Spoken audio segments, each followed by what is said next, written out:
All right, we are doing video number 3 for the lecture. I will share my screen for this one. All right, modern struggles for developing countries. Okay, well, let's take a look at economic struggles first. Okay, if I'm a developing country, what are some economic struggles that I'm dealing with? Well, number one, lack of industrialization.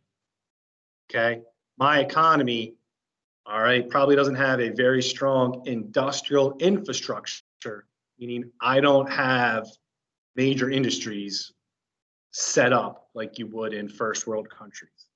Okay, also, it's probably a single market economy, meaning my economy is based off of oil or minerals, and that's it. So the economy isn't diversified, which means that if I'm only selling oil, if oil prices drop, my economy crashes. So developing countries tend to not have a diversified economy. All right. They're also being exploited. We talked about this with dependency theory. They're being exploited by. So economic struggles, lack of an infrastructure, lack of industry, okay, lack of diversification, all right, and exploitation by first world countries, all right. Political struggles, okay, it's easy to create a democratic government for the first time, okay. The problem is when that first leader, when his time is up, can you have a peaceful election? The first election is the easiest one because everyone likes that guy. It's when that guy leaves and you have to vote for somebody else. Does he leave willingly? Okay, that's a big problem. All right.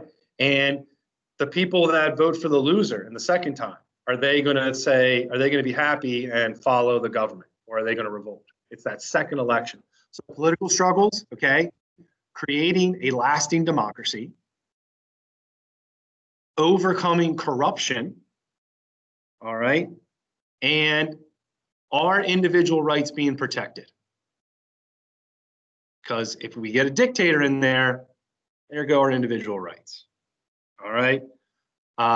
Chile, country in South America, had to deal with all of these things as it come in its independence in the 60s and the 70s.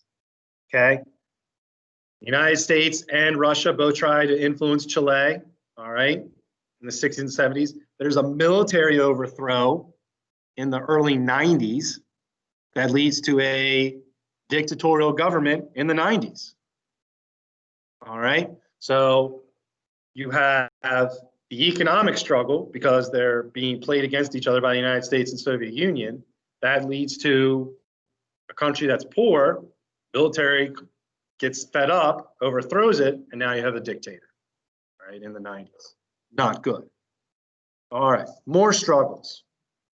All right, what about social struggles? Okay, we talk about a national identity.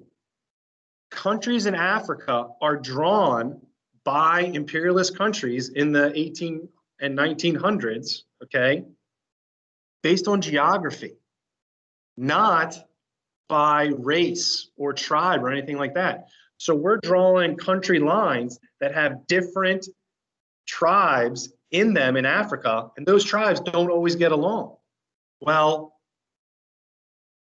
is our national identity in this new country? Which tribe are we going to follow? Are those tribes going to be peaceful?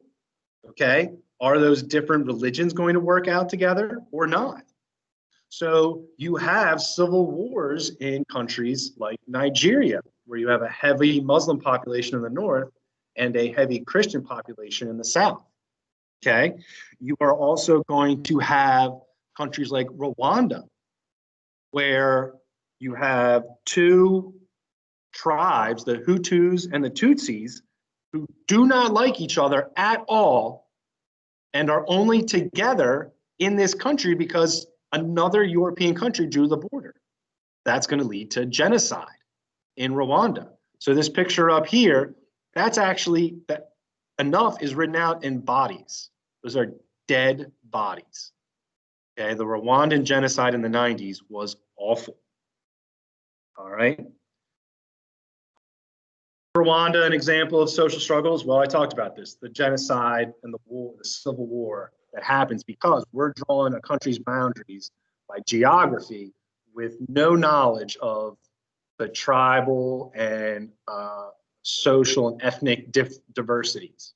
Okay, you see that also in Yugoslavia in the 90s, where you have all these different groups of Slavic people that did not get along, and you have genocide leading there. All right. What are some cultural struggles that developing countries deal with? All right. Should we modernize? All right. So I got a picture of Iran right here. All right. You've got the mosque in the foreground and business buildings in the back. All right.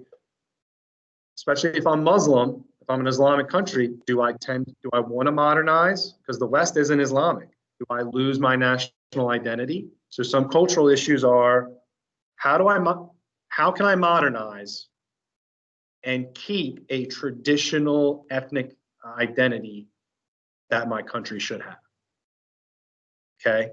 You see this in Ukraine, you see this in Iran, and then you see this in the Philippines. All right. So some of these countries that have seen these cultural struggles, Ukraine, Iran, and the Philippines. All right. That is the end of part 3.